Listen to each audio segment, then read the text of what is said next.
Hola a todos y todas, en esta cápsula vamos a hablar de transferencia de calor interfacial y en particular de coeficientes de transferencia de calor.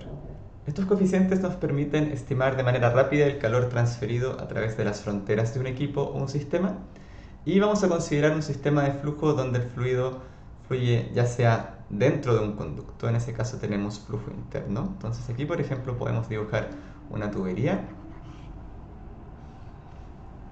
dentro de la cual va a haber un cierto perfil de velocidad, ¿cierto? Vamos a tener, si cortamos por ejemplo aquí, cerca en las paredes vamos a tener la condición de no resbalar y a medida que vamos acercándonos vamos a tener un perfil de velocidad parabólico en caso de tener flujo laminar y casi parecido a un flujo pistón en caso de tener flujo turbulento. Entonces aquí imagínense también que vamos a tener una temperatura en el seno del fluido igual a T sub B y una temperatura en la pared igual a T sub doble E. Entonces esto también es un objeto sólido, entonces en la práctica tenemos una tubería, circula un fluido por dentro, la tubería es típicamente de algún metal y afuera vamos a tener una temperatura del aire y por fuera también va a haber un fluido circulando que va a ser el aire, que aquí lo podemos poner como que cruza la tubería, pero realmente va a tener un perfil de velocidad aquí como se muestra en la figura, bastante complicado por convección natural. Y para que el sistema esté en estado estacionario, el calor que sale de la tubería tiene que ser igual al calor que entra al aire en todo momento. Y en lugar de tener que calcular estos perfiles de velocidad complicados, nosotros podemos simplificarnos la vida y para eso vamos a definir los coeficientes de transferencia de calor. Entonces, si tenemos el caso donde la temperatura en el seno del fluido es más grande que la temperatura de la pared y esta a su vez es más grande que la temperatura del aire, el calor va a fluir desde el seno del fluido hasta la pared y luego desde la pared hacia el aire. Notando que esos Q valen lo mismo, en este caso un flux, tenemos que multiplicar por el área relevante para poder tener el calor. Entonces aquí vamos a tener el calor, tanto lo podemos escribir como un coeficiente de convección interno por el área de transferencia de calor por la diferencia de temperatura relevante, que en este caso va a ser T sub B menos T sub W. Eso pensando lo que pasa dentro del conducto, pero eso también va a ser igual al coeficiente de convección externo por el área por la temperatura de la pared ahora menos la temperatura del aire. Entonces, el coeficiente de transferencia de calor se define como el factor de proporcionalidad entre el calor que se transfiere a través de una superficie y el producto entre el área de la superficie y una diferencia de temperatura característica. En este caso definimos dos diferencias de temperatura características, delta T1 y delta T2, pero eventualmente también podríamos escoger T sub B menos T aire. Y para eso tendríamos que definir otra ecuación, donde Q es el flujo de calor hacia el fluido en watts, A es el área de transferencia de calor en metros cuadrados, delta T es la diferencia de temperatura y H es el coeficiente de transferencia de calor. Tres definiciones de este coeficiente para el flujo en tuberías circulares. Uno puede estar basado en la diferencia de temperatura a la entrada de la tubería. Aquí vamos a intentar poner el puntero láser. Si no lo encuentro, no importa, aquí está, laser pointer. Entonces, pi por d por L, ese es básicamente el área del manto de la tubería, y aquí la diferencia de temperatura característica T01 menos TB1 está aquí, a la entrada de la tubería.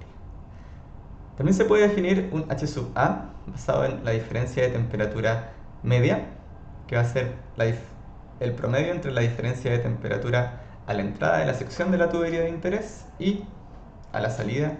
Va a quedar H sub A, pi por dl por este nuevo delta T en morado. Y más frecuentemente se define H sub Lm o simplemente H a partir de la diferencia de temperatura media logarítmica, delta T Lm, que se calcula con esta expresión.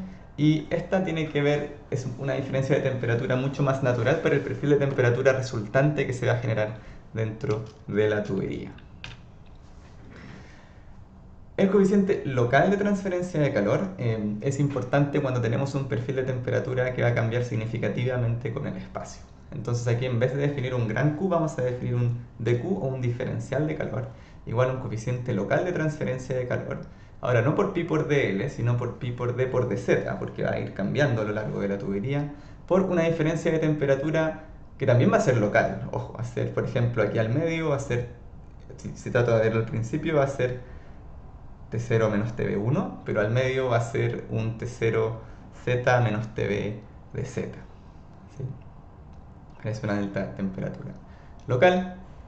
Eso en el caso de flujo externo, pero también se puede definir para el caso de flujo externo. Como podemos ver, abajo a la derecha tenemos un flujo alrededor de una esfera turbulento, un número de Reynolds bastante grande. La fuente de la imagen es IAHR, y aquí efectivamente se puede ver cómo el coeficiente de transferencia de calor no puede ser el mismo aquí detrás, que se genera una gran cola turbulenta, versus en la parte del fluido que enfrenta a la esfera y a los lados. Entonces ahí ese H va a ir cambiando con el espacio. Y abajo a la izquierda tenemos este ejemplo de la figura, un coeficiente de transferencia de calor medio para flujo externo alrededor de una esfera sumergida en un fluido de radio R. Este es el ejemplo, perdón, que describe la figura aquí a la derecha, donde T sub 0 y T sub infinito son las temperaturas de la pared y del fluido lejos del sólido sumergido. Valores típicos del coeficiente de transferencia de calor, órdenes de magnitud, están ordenados de menor a mayor en esta tabla, cuya fuente se puede ver en el pie de la tabla. Para convección natural en general, los coeficientes de transferencia de calor van a ser más bajos. Para gases, entre 3 y 20, para líquidos, entre 100 y 600, y para agua hirviendo, transferencia de calor con cambio de fase, entre 1000 y 20.000, muchísimo más grande. Entonces podemos ver en general que estos valores nos permiten verificar que cuando apliquemos en el futuro una correlación, nos encontremos dentro de un valor razonable. Para convección forzada, los valores del coeficiente de convección de transferencia de calor por convección tienden a ser más grandes. Nótese los vapores de condensación, que pueden llegar a 100 kW por metro cuadrado por Kelvin. Entonces, a partir de lo que vimos antes en la clase, uno puede calcular analíticamente un coeficiente de convección para un flujo laminar en una tubería circular o en cualquier sistema, siempre que uno conozca el perfil de temperatura.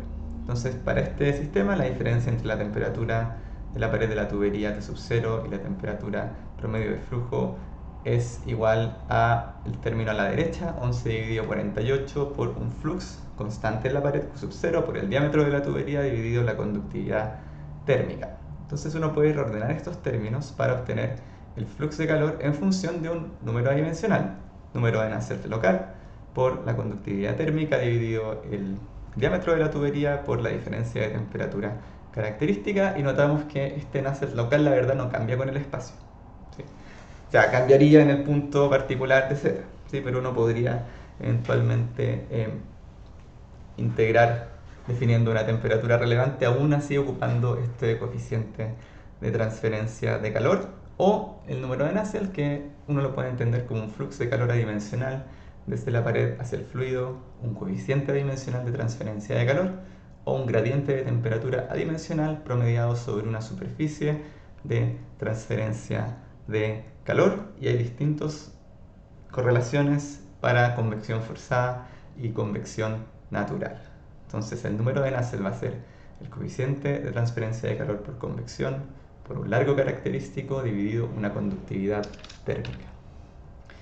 Esta figura muestra el número de Nusselt para flujo laminar completamente desarrollado de fluidos newtonianos con propiedades físicas constantes, donde podemos ver aquí que hay una cierta variación en la región de entrada, que aparece en el parámetro del eje X, y en el parámetro del eje Y tenemos el número de Nusselt local.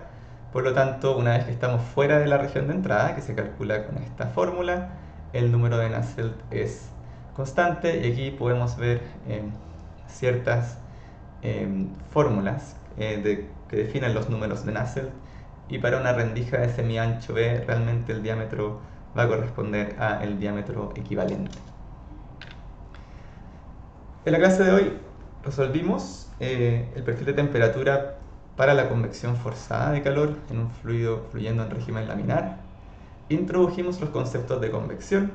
En convección forzada hay una velocidad externa y los perfiles de velocidad y temperatura están desacoplados. En convección natural, la diferencia de temperatura produce fuerzas de flotación de manera natural y estas van a inducir perfiles de velocidad, lo que va a producir que el perfil de velocidad y de temperatura esté acoplado y en general el problema va a ser mucho más difícil. El número de Peclet se va a definir como la razón entre la transferencia de calor por convección y la difusividad térmica. Un coeficiente de transferencia de calor se define como el calor igual H por un área de transferencia de calor por una diferencia de temperatura característica. Y el número de Nusselt se define como H por L sub 0 dividido K. Muchas gracias y que tengan un buen día.